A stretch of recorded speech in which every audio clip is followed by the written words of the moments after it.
Slavery has a long history. When you read the history of human beings and the history of war, you hear about slavery. When people fought wars and they had prisoners of war, they took them as slaves. But in terms of recording, we begin to see slavery in Sumeria, in the Western tradition. That is when you begin to see the emergence of slavery during conflict, as I've already said, when people were conquered and they were subdued by one civilization, they would then be enslaved. Slavery has got a long history, and a slave trade refers to a historic and contemporary practice of buying and selling of human beings. And the people that were mostly affected by slavery were Africans. So we, the descendants of our fathers who were subjects of slave trade, we have got a lot of questions to ask. Why could our people become the best and suitable human beings to be entitled into the slave trade commodities? And so today we have got a very beautiful story as explained by Professor PLO Lumumba concerning the slave trade and the transatlantic slave trade. And due to the pain that our people went through, the agony, the suffering, the deaths, we would really like to share such stories so that the people who are concerned ought to understand that what they did was wrong and they owe us an apology. And so, good people, today I have got a very beautiful story for us that I would like us to share as a society, as a community, as the blacks, and get to come up with analysis and get to understand what exactly happened and why is it that we get to understand some of the effects of slave trade even in the current world of today. And so welcome even as we dive into details. And in many cases, you see this also articulated in different histories. Look, for example, at the Hindu Mahabharata, which is several years older than the Christian Bible. You see evidence of slavery, and when you look at the Talmud of the Jews, you see slavery. When you go to the Chinese and Oriental tradition, you see slavery. When you come to Europe and you begin to talk about the conquest of the Visigoths and Ostrogoths and the Romans, you see slavery. The Christian Bible itself in the Old Testament has slavery. In African tradition, when you look at Northern Africa, you see slavery. When you look at Islam, you see slavery. So it would appear that the human being's inclination to dehumanize fellow human beings who are not like them and to use them as vessels and chattels is something that is settled in history, and it has changed character over the years. The tragedy, however, is that slavery is alive and well in different forms. I remember when I read different histories in the manner that I've articulated, you see that women and children were part of the war spoils.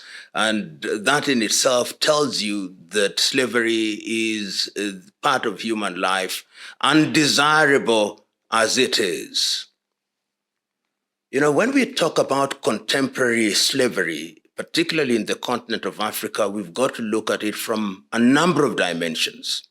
We do not talk as often as we should about the slavery that took place in the eastern coast of Africa from the year 650 AD.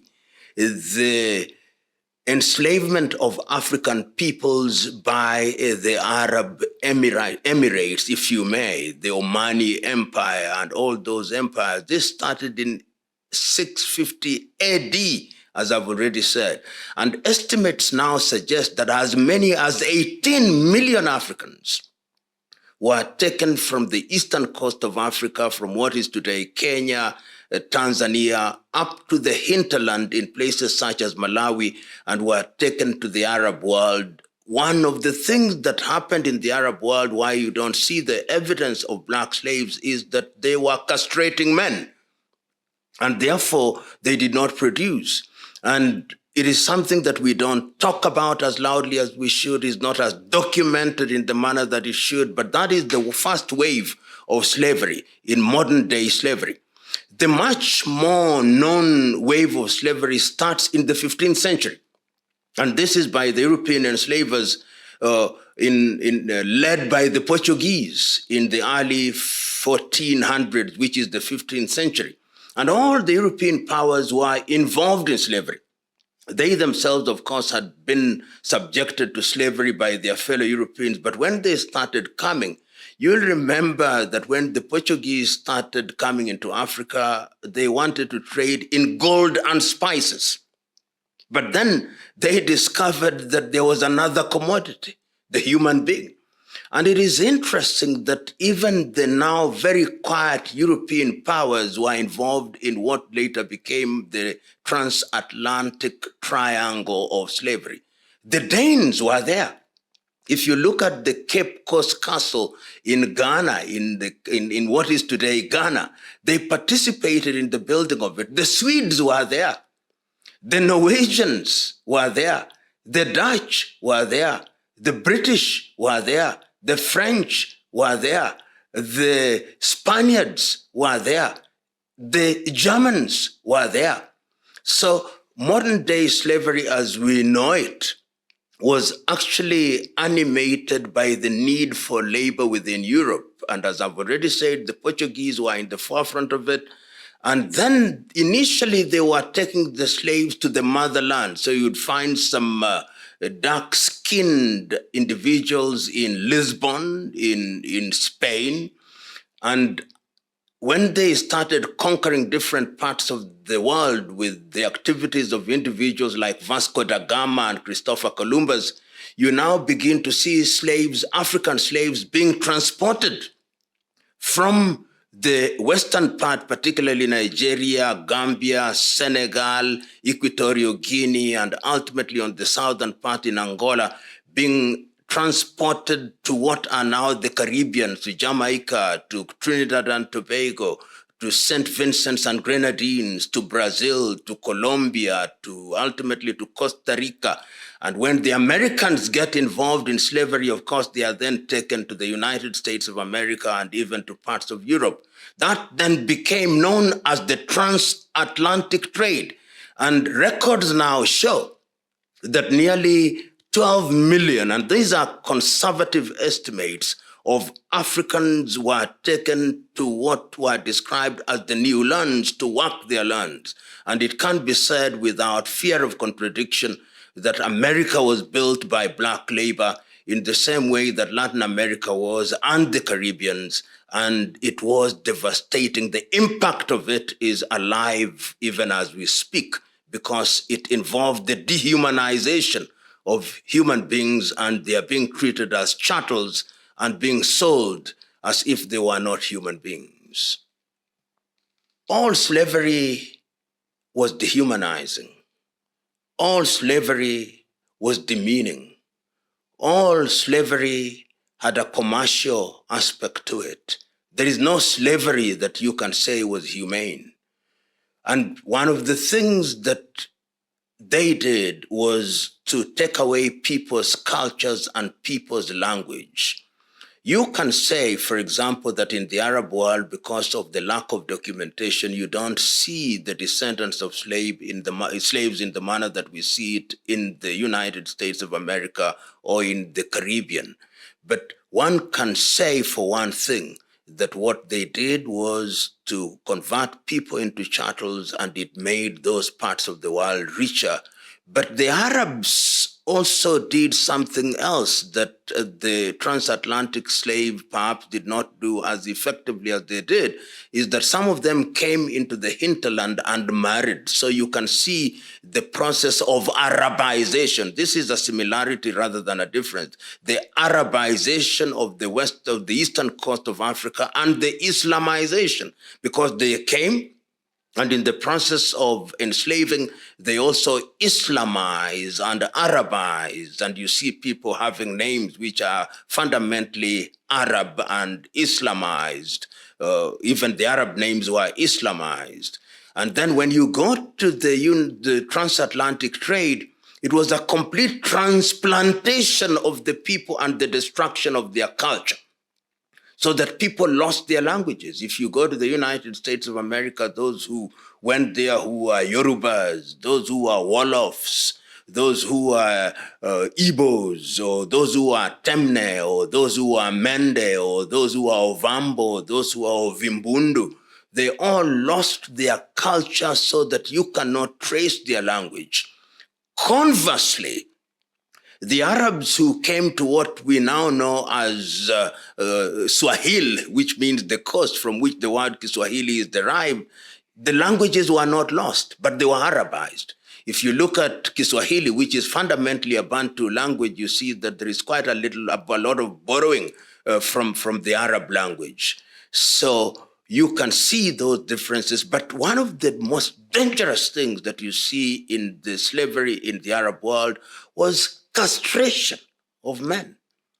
This was unprecedented because in the transatlantic, they wanted the people to breed so that they would have more slaves. But in the Arab world, they simply castrated them. They were eunuchs who worked in the harems of the sultans of the day.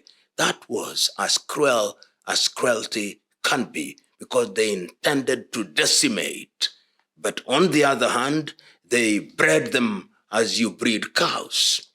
They bred them as you breed rabbits, only that then they served as labor in their farms and in their households.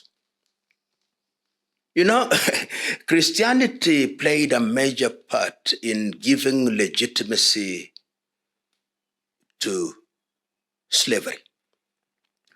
We say it casually, but remember that the cross came before the flag. When Christianity came, the version of Christianity that was brought to us was a Christianity where you are supposed to turn the other cheek. It was a Christianity where they make reference to Paul's letter to the Romans and say, obey your masters. You slaves, obey your masters as you would the Lord. So you can almost see an attempt to say that slavery is God-ordained. And when they are preaching, whether it's the Catholic Church, they are now all apologizing that they were complicit in slavery.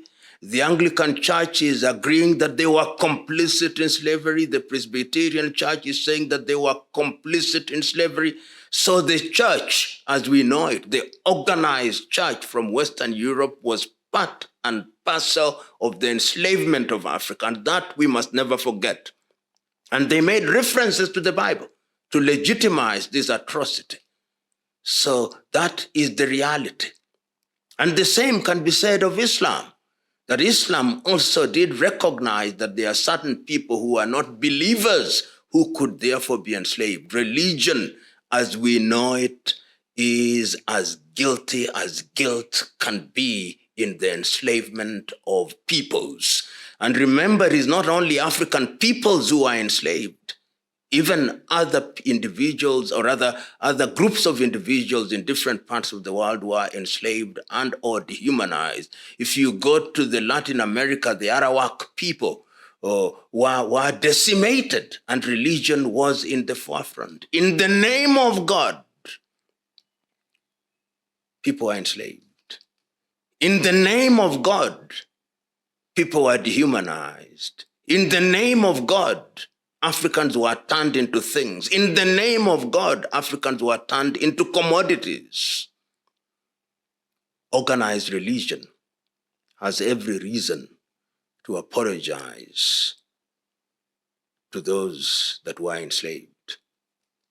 Every civilization, as I've already said at the very beginning, in every society, people always tried to dehumanize those who did not belong to their communities. So there were wars among African nations, and when people were themselves arrested, when the European colonizers and enslavers came, some of them, most of them initially did not go into the hinterland.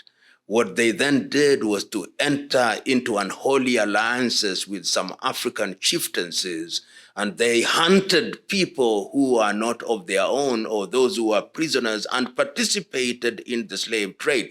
I know some European revisionists try to use this to say that they do not owe Africa, but that is not the root cause. The kind of slavery that was being practiced within African societies, it did not lead to the massive commercialization that we then saw in the transatlantic trade. But it's true to say that slavery was known in Africa, even before the advent of the Europeans, even before the advent of the Arabs.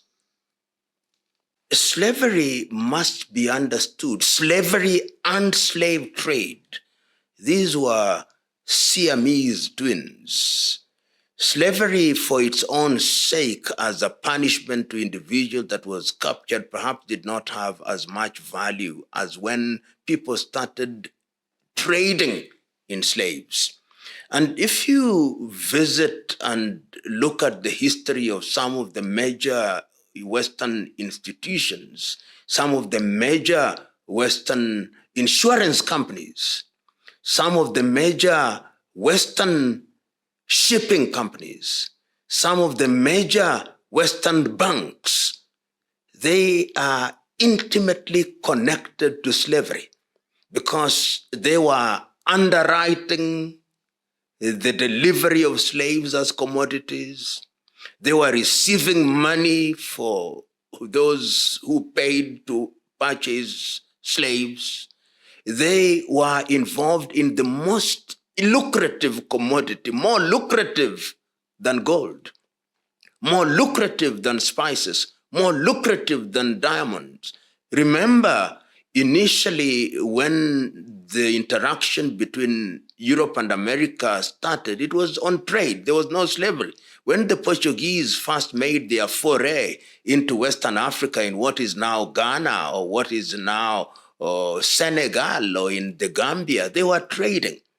And this was a relationship that was of equals. But when they discovered that there is a commodity more valuable, this commodity can work, this commodity can deliver, this commodity can reproduce, then they discovered something that they had never known about, and that is how the commercial dimension of slavery took a trajectory that was unprecedented in the world. In what is now the conceptual West, slavery became one of the things that nobody wanted to abolish because so much money was being made out of it, so much wealth was being made out of it, so that even when a country like the United States of America declares her independence in 1776 and fights a civil war, the Civil War is a war where the southern part of the United States, which wants to retain slavery, cannot even begin to imagine that you can abolish slavery. So the commercial dimension of slavery is what we must always look at. Hence, slavery and slave trade. And if we are talking in conservative terms, I think slavery was a multi-trillion-dollar industry if we dollar denominate it in modern day economics. If you look at the history of human civilization, even in the context of slavery, even before the Europeans came to Africa to enslave Africans, they were enslaving themselves. If you look at the history of the Visigoths and the Ostrogoths and how the British were enslaved by the Romans and how the Romans themselves were enslaving Greeks. So the history of human civilization has always been some kind of circle. There was a time when Africa was in the ascendance, when it was great architecture in Africa through the pyramids, when the Africans knew about astrophysics among the Dogon. They already were studying astronomy. When the Africans knew about what the Europeans borrowed as the Pythagoras theorem, what they borrowed as Euclid's law on science, when they knew about the law of gravity, Africa was in that space. Then that was destroyed, and we know when it was destroyed, when the great walls of Zimbabwe were destroyed, when the walls of Benin were destroyed, when Ile Ife in Yoruba was destroyed, when the libraries in Carthage and Timbuktu were destroyed, when the pyramids were sacked. We know that. Then it shifted. If you go to the civilization which is articulated very well in the Hindu Mahabharata, when in the Indus Valley, there was great civilization, great science, even nuclear physics was known in that area. Then you go to the Chinese civilization where they even knew about numbers. Then you come to the Arab Islam civilization where we have mathematics and chemistry, when Europeans were still living in caves and eating raw meat. So Europe had its own space, and the European articulation of all these things, which borrowed from all these civilizations, is what we see now. So that societies have always been intertwined, and it would appear civilization moves from one people to the other. And that is how we must understand. And whenever a civilization has reached a certain level, then they lord it over others. And that is how you can see that superior civilizations, superior in their understanding, when they are enjoying success in the science and in the arts, then they believe that everybody else is not civilized and therefore they ought to serve them. And it is in that context that they use religion, they use science, they use all these things to subdue. And Europe did that to good effect during the 15th century, when their technology was doing better than everybody else, when their science was doing better than everybody else, when their military organization was better than everybody else, and then they subdued those others. But you can see that even that European power is beginning to diminish and other powers are beginning to rise, and that slavery is also changing color and character as we continue to relate. Well, as explained by the professor, we have really gotten to understand a lot of stuff that maybe we never knew before.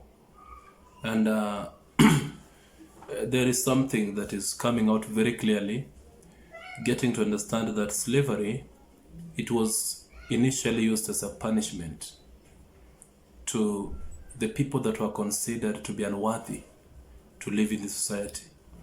For example, when one was considered a criminal, the society could decide to sell the person to go and serve as a shuttle. So these shuttles, the people actually that could be used in one way or the other for industrial production. You go, your work is to work. Your work is to work. And so when the Europeans came into Africa, initially they came to trade with commodities from Africa. That you could have talked of the hides and skins. You could speak of the grains, the gold, silver, diamond, the beautiful stones that were found in Africa. Then soon after, they realized that the Africans themselves became the suitable commodity, as during this moment, United States or the other parts of Europeans were going through industrialization. These nations were rising up, beginning production, mass production. Industries were being built. People were getting to invent new stuffs.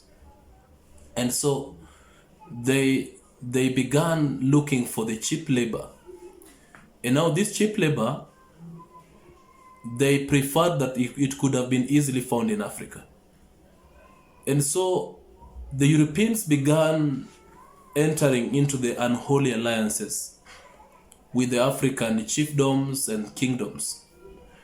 And so instead of slavery being used as a means of punishing people who had done wrong, because by then it never brought such a great impact. It was something that was done as a means of trying to levelize and straighten the matters happening in the society.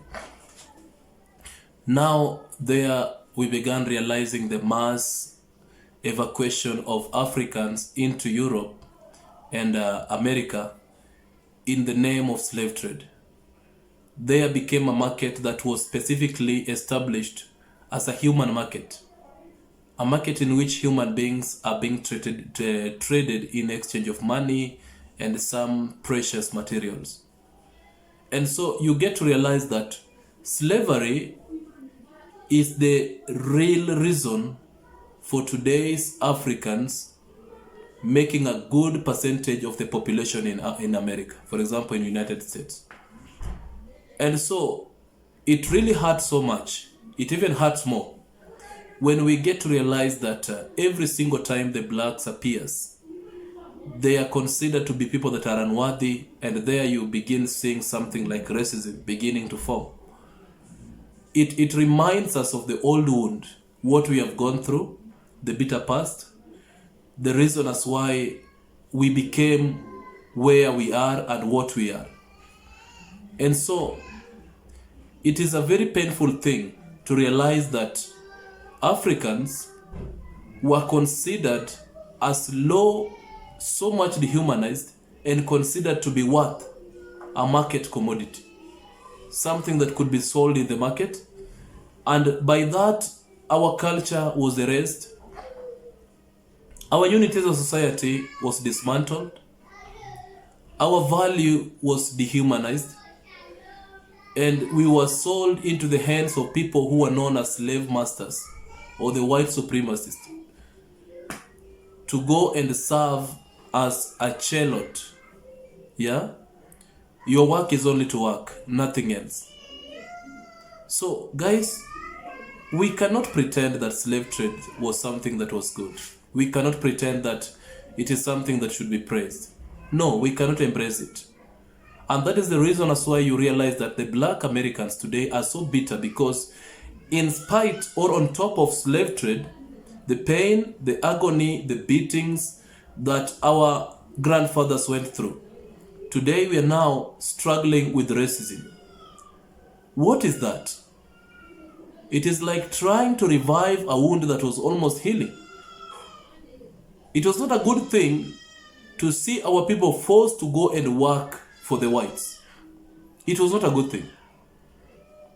And we get to realize that in Africa, the pain is not so much as a result of the slave trade, because in Africa, I would say that in most occasions, nobody reminds us of slave trade. But in Europe, it becomes so painful because the Africans who were sold to the descendants of Africans who were sold to Europe as slaves are now facing the so-called racism. Up to date, the whites are feeling that the Africans are not worth, they are not good human beings, they dehumanize Africans. They feel like it is not worth going to school, to the same school with Africans. They feel like Africans does not deserve the government services that they deserve. And so you get to understand that this issue is even rising and mounting up as an issue that brings the remindation of the bitter past that Africans went through. Because you'd be like, guys, how possible that these guys subjected us into slavery, then at the same time, they cannot even allow us to acquire education, to have better life, such things. You go to the white neighborhood, you realize that you can access or afford all the services that you would want, unlike in the blacks neighborhood. So guys, this is a very important matter, and it has to be condemned by all the possible terms, because slave trade is what has led into racism. Because the great-grandfathers actually taught us to hate each other. And they taught us to hate Africans because Africans were considered to be slaves. It was not a good name. because people that were subjected into slavery, they were people who were not worth living in the society. And that is how painful and ridiculous slave trade can be. So guys, I want to thank you so much for having watched this video. Please watch, like, subscribe and share. And welcome next time, as we're gonna sit down and bring another very beautiful topic that will get remind us as Africans that we deserve and we are worth, and our tradition is still cherished, and we should hold our arms together and become one. Thank you so much to our brothers and sisters who are going through racism down there in Europe or up there in America. Please just get to understand that we are together with you on this, and we shall speak it out until one day it will come to stop. Thank you so much.